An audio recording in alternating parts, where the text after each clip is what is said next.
这都是我们期待的。那我们先来看一下今天双方的第一小局比赛啊，蓝色方是广州 TTG， 红色方是佛山 DRG。因为这个版本目前来讲，比赛服是更新到了和我们正式服一样的一个版本，所以相当于挑杯的话，还是有一些英雄的变动，其中变动比较明显、比较显著的就是鲁班纳诗了。是的。然后我们可以通过今天的比赛，可以看一下职业选手他们对于这个英雄改动之后的一个理解，包括优先级。目前来看 ，TTG 它的班位是一班了关羽。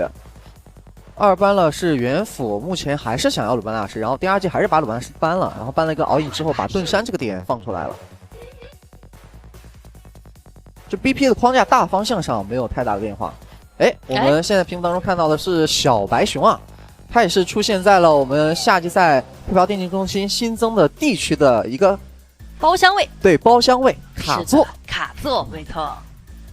这是一个非常好的观赛的区域，没错。而且我们下一赛也确实为大家线下观赛做了这种观赛的优化，所以看到我们今天的首场揭幕战也是座无虚席啊。然后看到我们聊着聊着的话，两边的 BP 进行的还是比较快的，一个是 TTG 拿到了盾山，然后第二就是针对盾山这套体系掏出了钟馗加上小乔的组合。但钟馗这个点的话，我们都知道，其实在春季赛的后期以及挑杯的时候，已经成为了一个热门的游走了啊。就尤其是对阵到鲁班纳诗跟盾山的时候，大家都会优先去考虑用它。不过因为子阳的话，他也是时隔了230天再次以首发的身份登场嘛，所以他的英雄池在今年是没有的，但是在去年钟馗他也没有用过，还没有用过。他去年一共用了23个英雄，但是没有用过钟馗。然后在回归到首发位置以后，首场就先掏出来一手钟馗，然后肯定是有练的。对，其实这边我感觉他们的大框架也没变啊，先帮助小雪这边确立了一个艾琳加上盾山的体系。盾艾，然后再加上一手武则天。这个武则天的话，进攻的话可以打先手一闪接大招开团，防守的话可以去用2技能帮艾琳做拆火。没错。DRG 又锁了一手戈亚，那这样的话，整体 DRG 的伤害量也是可以得到保证，他们的爆发目前是比较充足的。就目前的这个阵容选下来的话，还是挺符合子阳的之前的这种打法风格的，就偏进攻嘛。他拿的是钟馗，然后梦兰这边拿的也是一个前期压制力比较强的射手。是的。2轮的班位上面 ，DRG 这边是比较开始针对到小胖这个点了。其实是在班位上针对掉了戈亚都比较怕的一些英雄。就保了一手团战梦兰的从容环境，哪吒司空刃全班，然后再加上一手劲。TTG 这边的班位也是针对了打野3班啊，是的，两剪赵云加上大司命，给到了一手对抗路的白起。那右边的阵容接 combo 链会非常的厉害啊。那看一下 TTG 这边打野小胖的选择啊，要不要选一个有霸体的，像云这种英雄啊，适合站在团战的中段进行一个反打，只要大招的时机开得得当。夏侯惇比较扎实的一个前点，并没有选择战士野，选择了坦克野。这样就是给罗伯拿一个单带的英雄，是一个站边加上坦野的组合搭配。那这样夏侯惇拿出来更多的是做一个前点的支撑，然后包括去支撑这套阵容的集中器。去撑一下河道。可能觉得如果拿云鹰的话，前面整个阵容的身板会偏脆吧，被对面接到 combo 的话，一套就死了。夏侯惇的话还是能扛住一套，有机会用大招逃跑。而第二季在打野位又补了一个爆发点橘右京，如果这么补的话，钟馗加小乔已经形成了一个比较好的控制链，然后再有一定的爆发，如果接上橘右京的爆发的话，那还是非常有机会直接将对面的前排秒掉。因为说到第一套阵容，它的前期要靠一个单点的夏侯去做一个支撑，然后主要强调的是双线的一个发育。而第二这套阵容的话呢，它前期的一个开团和爆发点都会更加多一些。是的，就我没有想到的是 ，TTG 在这个第一局比赛当中呢，他们还是给小胖选择了一个坦野。对，这个其实也是我们比较想去聊到这个点。首先，大家看到镜头当中的小雪，因为在上半年的话呢 ，TTG 这个队伍他们的打法风格也是比较鲜明的，就是围绕着他们的一个双 C 赫兹和小雪这边。因为小雪的话，她在整体春季赛当时的伤害占比有29%，然后挑杯的伤害占比也有29%，都是在发育路位置排在前4的，一直没有掉出过前4。是这个前提之下的话呢，小胖其实在此前大家对他的一个表现的判定，尤其是去年通过年总的一些数据可以看出来，他也是一个吃高经济、讲究高发育的打野选手。对，就是像他这个宣言一样，说必须得吃饱嘛。对。所以说他们两个碰到一起的时候，我们会好奇，那 TTG 他们会发生什么样的化学反应？那从目前的第一局的表现来看，他们会选择先给小雪拿一套比较稳定的体系，也是他们此前用的比较好的。然后小胖的话呢，先去用一手弹野支撑为主。就 TTG 整个阵容的框架拿下来的话，还是以发一路就双边核心为主嘛，就像他跟这个艾琳，主打的还是发一路这一侧嘛。没错，就保证小雪的一个优势。然后第二季这边则是选出一套针对性的阵容。就看能不能去通过接 combo 打掉点的方式，然后将他们的阵容优势不断的去扩大，形成这种雪球碾压。就是 DRG 想要做到的，就是每一次开团命中之后接上 combo 链，用2-2的这种 combo 的衔接完成击杀，打出前期的优势。这一点也是大家对于子阳加入到 DRG 了以后会产生一种期待，因为子阳本身也是一个进攻开团属性为主的。这个优所位置选手是的，而且他还会负责全局的指挥嘛，就是前面评论区也聊了，子阳的加入也会大大的去解放梦蓝，就让梦蓝更加的去专注于自身的操作和发育。因为在春季赛的时候，上半年当时大家对DRG聊的比较多，就在于选手是有对抗的欲望，但可能在大局的思路上面，有些时候大家会没有那么的明确。那在这一点上，子阳的加入能不能够弥补这一点？包括从阵容的结构来说的话，这一局他们是有在强调自己的进攻性和前中期的能力的。就这套阵容，钟馗、小乔加橘右京这个中野辅啊，因为子阳我们都知道他之前比较擅长打的节奏就是中野辅的前期压制和进攻节奏。那钟馗这个英雄刚好就适合他去开这个团战的先手，他去主动寻找一些节奏，让自己的中单和打野过来跟。所以在目前揭幕战的第一场的第一小局，从 BP 的话呢，能看得出来双方现在在做一定的协调，在进行一定的尝试。那么在局内的发挥究竟如何呢？要知道我们夏季赛的话，我们整体的一个主调其实是在于逐浪这件事情上面，而我们的揭幕战恰恰一边是激流勇进的佛山 DRG， 一边是破浪乘风的广州 TTG。所以究竟谁能够在夏季赛率先掀起波澜呢？让我们拭目以待。进入到双方的第一小局，蓝色方广州 TTG， 红色方佛山 DRG。我是解说一雪，我是解说潇洒。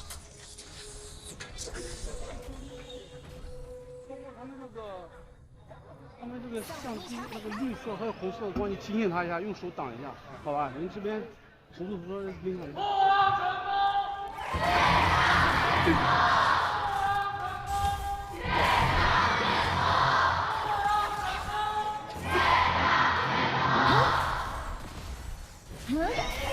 一上来的话，逍遥的橘右京是选择了 TTG 野区的山豪开啊，然后再蹭一波中线，这样的一个发育速度肯定是要比夏侯惇要快的。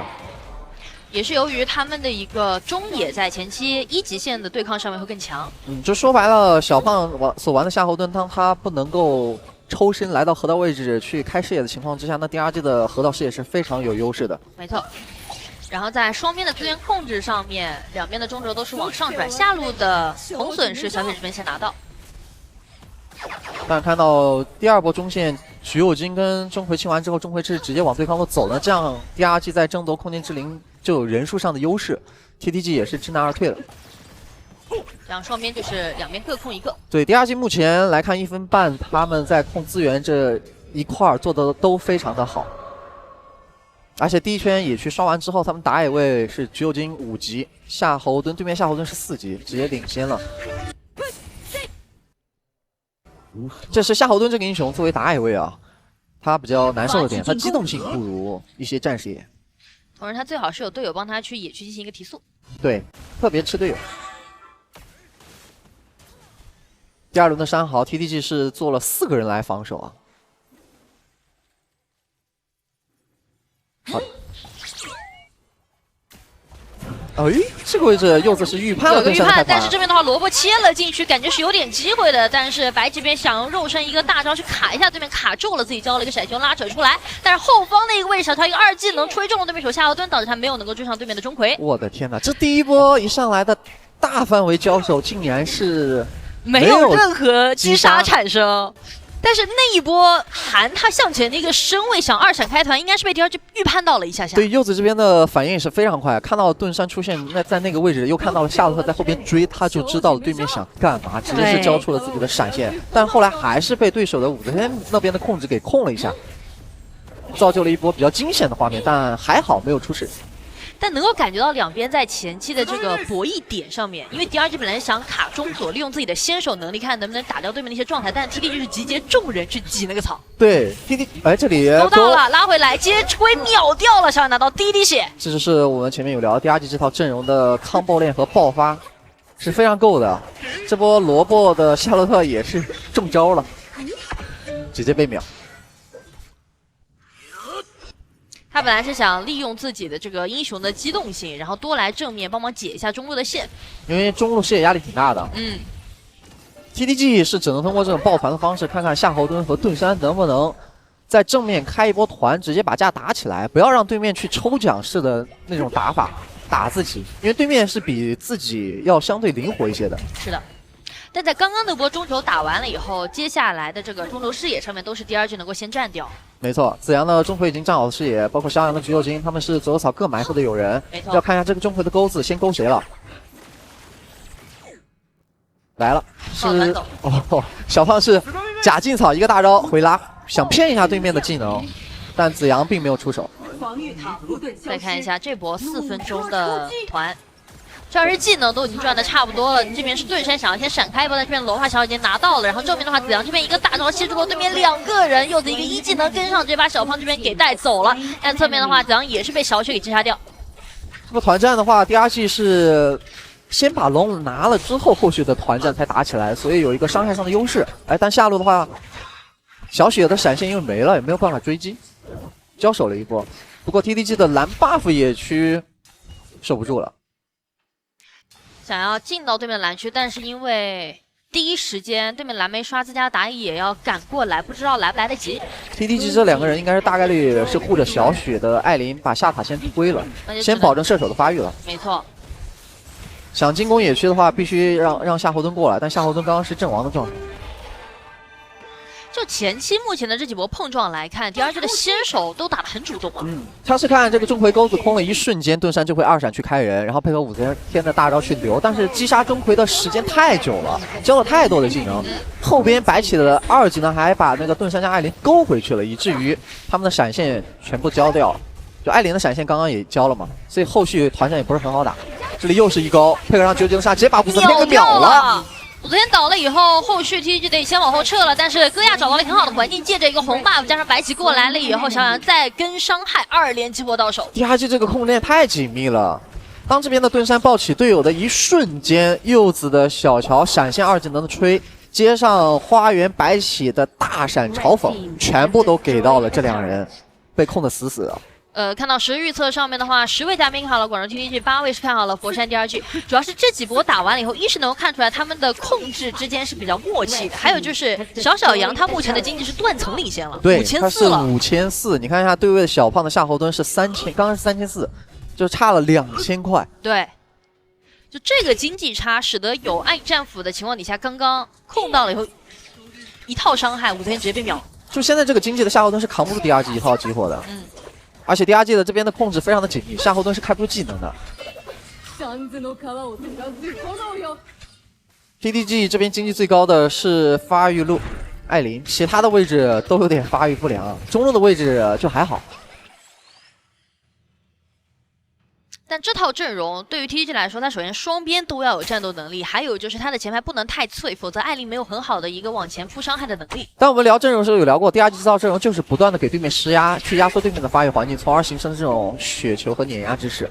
第二季这种先手包括视野压制力是非常强的 ，TDG 这边前排遭不住的情况之下，没有人敢单独去开视野，那这样他们行动受限，必须要抱团走的情况之下，那发育就会变慢，速率变慢。来看这波，这波是探草的过程当中是直接勾到了武则天，就武则天被勾过去一瞬间就被秒了，然后夏侯惇交完了技能，想要往后撤的时候，队友那边撤离的不及时，又被留了。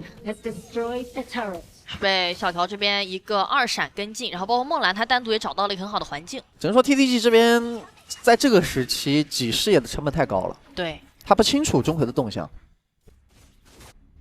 主要是现在的视野排不出去，加上对面的经济现在整体领先了4000，橘右京又是一个7000断档领先的情况底下。TTG 不敢和对面进行一个正面的碰撞，感觉谁被勾，现在谁都吃不住对面的爆发，所以该放的资源就只能放掉，然后保证另外半图的一个发育。那另外的半图现在只能给到萝卜一个单点的带线去做牵制。对，这个夏洛特目前2件装备都还没做出来，8分钟里面。对，这一波的话呢，是一套技能去打出了武则天的一个闪现，也很赚。嗯，现在紫阳的钟馗只要在正面甩钩或者是不露视野都可以。又来了，他能不能勾艾琳？他想瞄艾琳的，尝试一下。那这样到了盾山的回合，行招之剑，接二只能飞回来打一套。白起被打到了一个残血的位置，交了一个闪现，还是能够撤走。但是侧面的话，梦兰一个单点找到对面没有闪现的武则天，也把对面给打残了。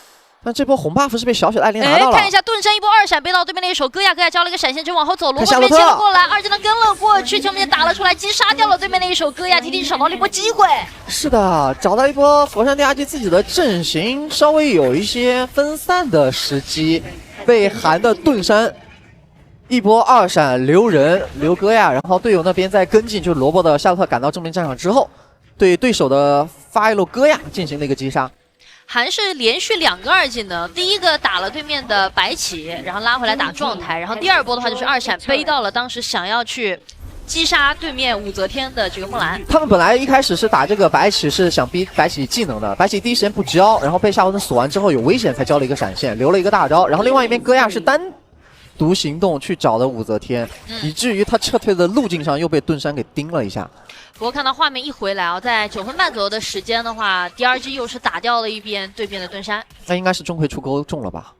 这种只掉了一个人没有引发后续团战的情况，多数是钟馗先手。就现在10分钟这个节点的局面是这样 ，DRG 的话呢，他的视野依旧还有优势，重新排回来就可以。然后 TTG 刚刚的那波打赢是给自己的双边增加了一点发育的机会，尤其是艾琳这边，所以看一下这波10分钟的龙团经济差的话，依旧在差不多3000左右。红区的位置，想先控一下对面的红。钟馗这一钩没中，那就先往后撤。因为钟馗一钩没中，也就意味着小乔的2技能也没中，2个控制技能就白交了。短时间内技能真空期需要往后退一退。看这里，小胖故技重施，就是骗一下，但这里盾山又被勾了，盾山直接秒掉了。那 TTG 如果不能趁着对面技能真空期一瞬间反打的话，那只能把这边视野让了，龙没有办法争了，完全挤不出去。因为对面下一套马上就好了，就主要是钟馗跟小乔的 combo。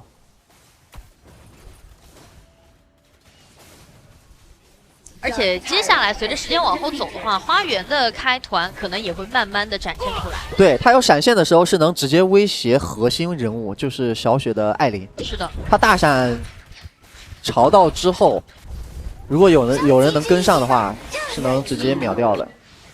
这是刚刚9分半那波，盾山在中路的时候被勾了一下，然后又是刚刚在10分钟龙团这个槽点上面。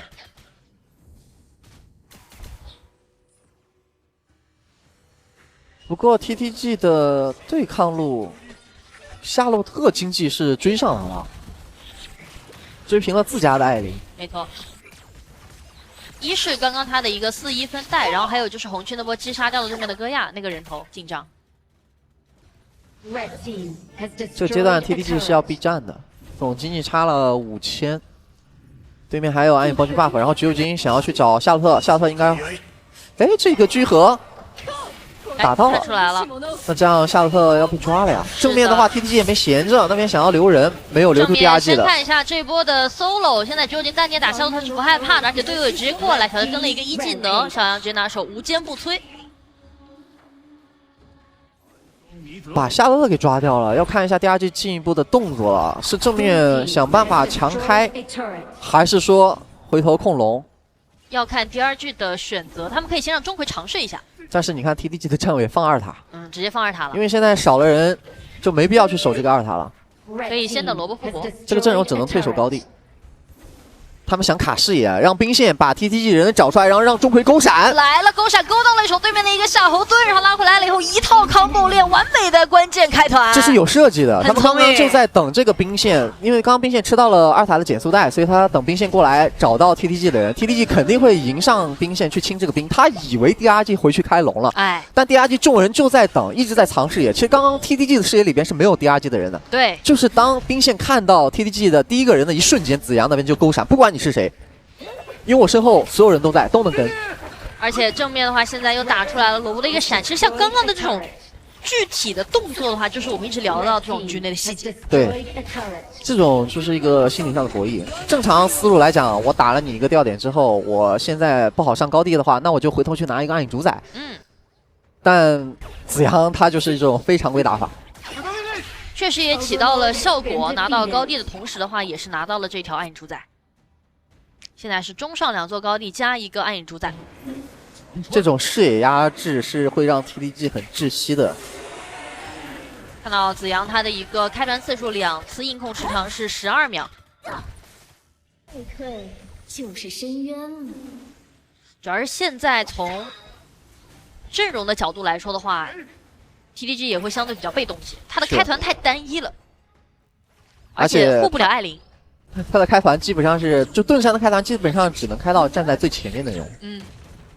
但对面还有这里来了，开橘右京，但是没有能够成功啊，反而是后方的一个位置，看一下正面先打出来橘右手复活，然后下头直接切了进去，但是被对面给控了一下。侧面的话，小雪补上了伤害，直接终结掉了对面的一手橘右京。那萝卜的话也倒在里面，小雪这边护着他，直接再输出，收下来一手白起。哇，又是韩的一波开团啊，逆转了这波团战。对，本来 DRG 的话带着龙兵下路还有暗影之境的这个免伤的加持打下路，如果是 DRG 先手的话，这波团的胜算是非常高。但是这个盾山从钻完塔之后出来的一瞬间，打了个出其不意，一个2闪爆了一下橘右京，橘右京站得非常远，他那个距离非常的极限，配合上武则天的连控，直接是先让橘右京的复活甲打掉了。随后盾山抱起了艾琳，持续输出追死了橘右京，拿到了一个终结大人头。后续的话又留了一个白起。对。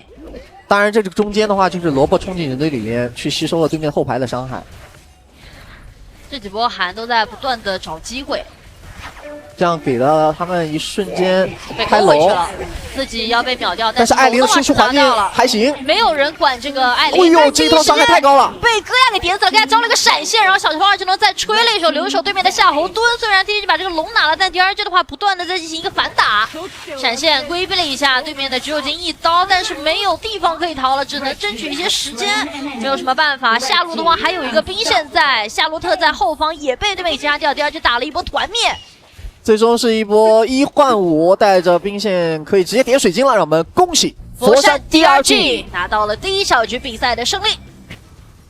第1局打下的话，能够感觉到从阵容的选择再到局内的一些配合 ，DRG 是想要去打出自己前中期的这种对抗感和进攻性的。我觉得 DRG 这把整体局内的执行都做得非常好，尤其是在子阳啊，他去年1年都没有使用过钟馗的情况之下，今年也是第1局钟馗拿出来，在 DRG 的首秀就帮队伍获取了胜利。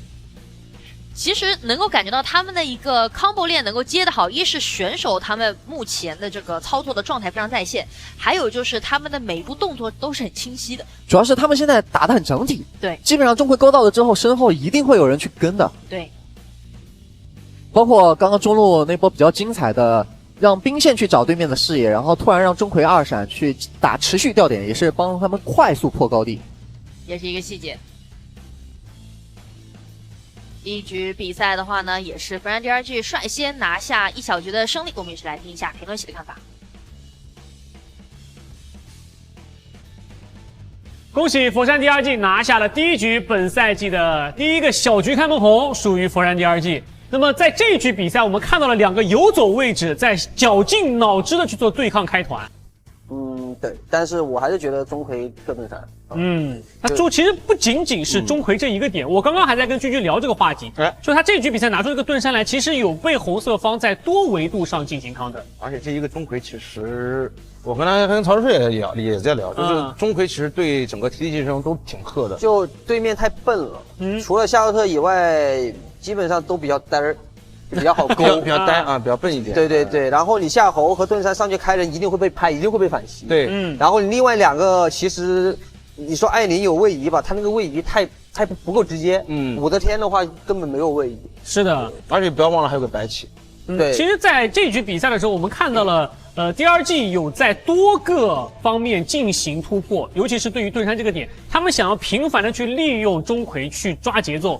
我们也看到成功了很多次，甚至是像刚刚我们还跟这个曹志在聊嘛，就说他其实想勾盾山的勾到夏洛特啊，中路那一波那运气问题啊，就是夏洛特一个2技能刚好撞到钩子上了。是的，你也有想勾那个夏侯惇，结果勾到盾山的吗？对，那波是有一点乌龙了，因为那波其实给我的感觉是夏侯惇上去，因为笑塔当时也说了，就是想故意说我用大招去骗你出钩，然后这时候盾山要上去背，但是呢，他们2波杨将都没上当。然后韩过去上当了，这是兄弟怎么回事？然后有一点像那个夏侯惇大招去把盾山骗上去的感觉。对，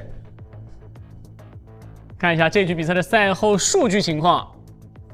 其实 TDG 这局比赛有赢面的，他们有好几波团战其实是打赢了的。其实那个我觉得是 DRG 自己的问题，他有点可能。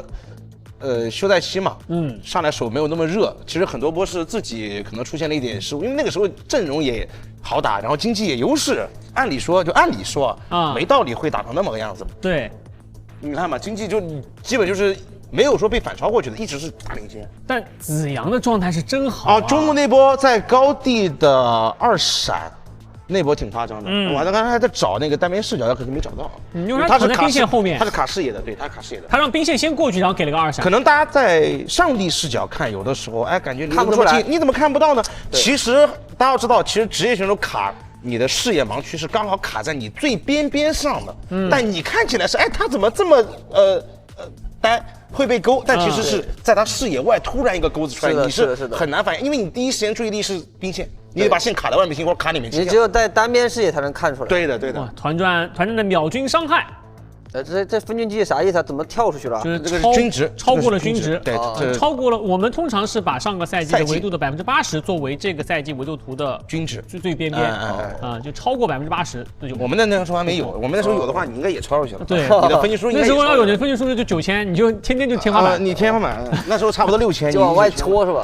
对。本局的 IQ MVP 给到的是子阳，该说不说就是。确实，我们也说了有空勾的这个情况，但是在找手感，对的。但是你会发现，其实，在关键点上的勾还是比较亮眼。对，时隔230天重回首发登场之后，第一局就拿到了 MVP。